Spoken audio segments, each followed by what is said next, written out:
we'd go on these courses, and you'd all be in a room, and it would be some topical discussion. Oh, God. Down with that sort of thing. About something that's happened lately. So what would happen? It's awful, isn't it? So what would happen? Yeah. The powers that be would say, "Oh, we better, this has happened in America. Right. We better send everyone on a course." For example? He called in to explain why he was anti-woke. But there was one problem. When James O'Brien repeatedly asked him for a simple example of what he was actually against, the answer became harder and harder to find. Anthony White complained about workplace training, political correctness, and people who supposedly look for offense everywhere.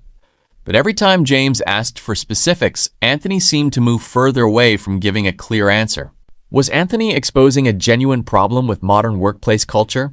Or did he accidentally expose the weakness in his own argument? This exchange gets increasingly awkward, and the real debate goes far beyond the word woke. So what actually happened? And why did this conversation unravel so quickly? Let's take a closer look at what was really happening behind the headlines. James, how you doing? Good, thanks. Good. Yeah, I'm anti-woke. Excellent. Is it in your Twitter profile? I don't have Twitter, I've got Instagram, but it's in my Instagram What does it mean? profile. What does it mean? Well, what does it mean to me? People have different interpretations of anti-woke or wokeism. To me, it means people who seek offence where it doesn't exist. They look for the tiniest little thing and pin on it. And But everyone would be anti that, wouldn't they? No, it's a bit like driving in a bus lane, but not your full car's not in the bus lane. It's just one wheel that's in the bus lane. You've lost me now. So being someone who's hypersensitive and pedantic is that's annoying and boring for everybody. Maybe we should work in examples. So when you come across when and where do you come across the sort of wokeness to which you are so passionately opposed? Well, apart from in the bus lane. I used to work in local authority. I'm now self-employed, but when I worked in local authority, you didn't get on with your work. There was a few hours a week dedicated to these sort of woke agendas. Yeah, go on. Going on these sort of courses and these internal training courses. And like what though? What were they teaching you? It was all very insincere. Well, you might have been. You can't speak for anybody else. No, but the so what were they teaching you? So these trainers... What sort of courses? These trainers would hold these courses. Yeah. And, I know how much they're paid. They're paid an absolute fortune, and they regurgitate... That's not anti-woke, mate. That's just envy. So what were the courses? What were they designed to do? Well, I'm very envious. I know you are, but what were the courses designed to do? What were they training you to do? What were they doing? I think they were designed to stifle rational discussion and debate. But they put that on the agenda. They put that on the door, did they? No, but that was. So what were they designed to do? What sort of courses are we talking about? I just said. Am I in an echo chamber? Well, clearly not, mate. No. Do you know what that means? No, I don't. But you're going to tell me. So what were the courses officially designed to do? Right. So we'd go on these courses, and you'd all be in a room, and it would be some topical discussion. Oh, God. Down with that sort of thing. About something that's happened lately. So what would happen? It's awful, isn't it? So what would happen? Yeah. The powers that be would say, "Oh, we better, this has happened in America. Right. We better send everyone on a course." For example? I don't want to quote examples, really. You kind of have to. I can't, because then you'll get everyone... That's the point, isn't it, though? So something that actually happened. That's all. Well, you bring one up, and I'll give you... No, because you're telling me what it means. Go on. And the example is these courses that you went on, and the rooms that you sat in, and the speeches that you listened to. So just tell me what they were about. Let me think of one. Take your time. Still there? Yeah. Oh, good. But let's say, for example,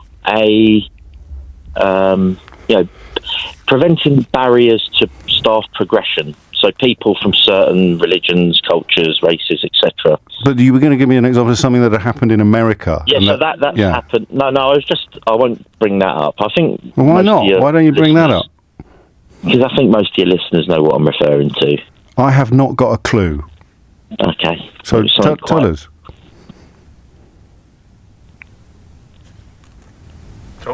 Just keep an eye on the tape, the emergency tape that kicks in when we have periods of silence that go over us. So just tell us. Everybody already knows, Carl. So just tell us what it is you object to having courses on when you worked at a local authority.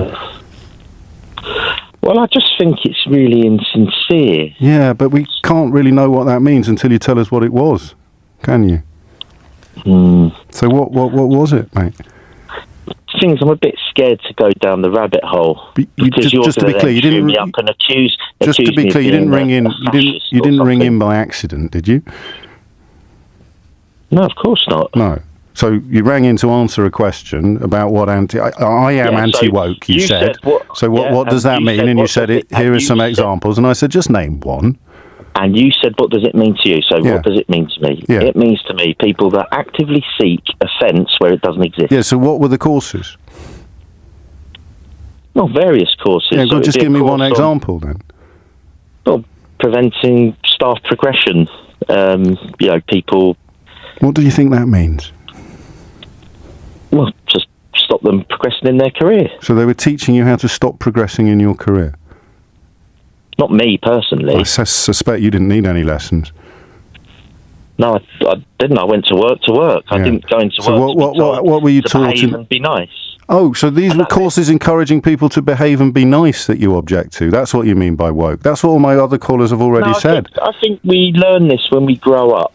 Well, some of us do. I grew up in London. Well, you're very lucky. You're already very nice and well behaved. What about people who aren't? Surely they'd benefit from these courses, Carl. Well, they are the ones that should be marginalised. But why do people look? You want to marginalise people now? Isn't that woke? You want to marginalise people who aren't very nice? That's what everyone else has told me is woke. No, I want the people that are nasty and horrible. Yeah. Marginalise them. Get rid of them. That's woke, though. That's what woke means. You're pro-woke, mate. You're not anti-woke. Your council tax shouldn't pay to send me on a day course. Well, you need to tell me what the course was. What's the course? Pay for your bins to be collected. On the contrary, I want local authorities to be run in a way that is forward-thinking and progressive. And if some people, not you, because you don't need these courses, but if some people are holding back the rest of the organisation, then I think giving them some training is a wonderful idea. Go on, just tell everyone the thing that they already know that you're talking about, but you're not prepared to say out loud. Because otherwise people might think you're a bit woke. You're frightened of causing offence, are you? Isn't that what woke means? I have been cowed into silence by your lot. No, mate, you have tied yourself in knots single-handedly. I've been cowed into silence. You know who you are. It's your curtain twitchers. It's your ones that look out of their window and look for offence where it doesn't exist. At what point in this conversation do you think you lost the plot completely? Are you on nextdoor.com, James? Are you on nextdoor.com? Listen, I'm very happily married, Carl. So no, you know nextdoor.com. It's a society website. Mate, I'm very happily married. Let's not go weird. Final chance. Are you going to give me an example of something that is woke, or are we just going to wave goodbye to each other and fill in the gaps for ourselves? I'll let you fill in the gaps. Now, you see, I've got a horrible feeling that you've done the polar opposite of what you rang in to do, and you've proved all the previous callers completely right. But, good luck to you. The interesting part of this conversation isn't really whether woke is good or bad. It is the simple question James keeps asking. What exactly are you talking about? Anthony says he is anti-woke because, in his view, some people are hypersensitive and constantly searching for things to be offended by. Fair enough. That's an opinion many people hold. But then James asks for an example. Anthony talks about training courses at a local authority where he used to work. He suggests these courses were expensive and designed to discourage rational debate. But there is a problem. He never clearly explains what one of those courses actually taught that proves his point. And that changes the entire conversation. Because criticizing a policy is one thing. Claiming that the policy is designed to suppress debate is another. The stronger the claim, the more specific the evidence needs to be. James recognizes that weakness and keeps pushing him back to the same question. Give me one example. Anthony hesitates, changes direction, and eventually says he'll let James fill in the gaps. And rhetorically, that's where the caller loses control of the conversation. But here's the important part. That doesn't automatically mean every concern Anthony has is wrong. Public sector training can absolutely be questioned. People can debate whether particular programs are useful, whether taxpayers are getting value for money, and whether workplace policies actually achieve what they promise. Those are legitimate questions. But if you want people to take those concerns seriously, you have to identify the policy you're criticizing and explain why it is a problem. Simply calling something woke doesn't do that. And that's the bigger lesson here. Political labels are easy. Specific arguments are harder. It's easy to say, I'm anti-woke. It's much harder to say, I oppose this particular policy because it costs this much, produces these results, and I believe there's a better alternative. That's the difference between a political slogan and an argument that can actually be tested. So did James completely destroy Anthony's position?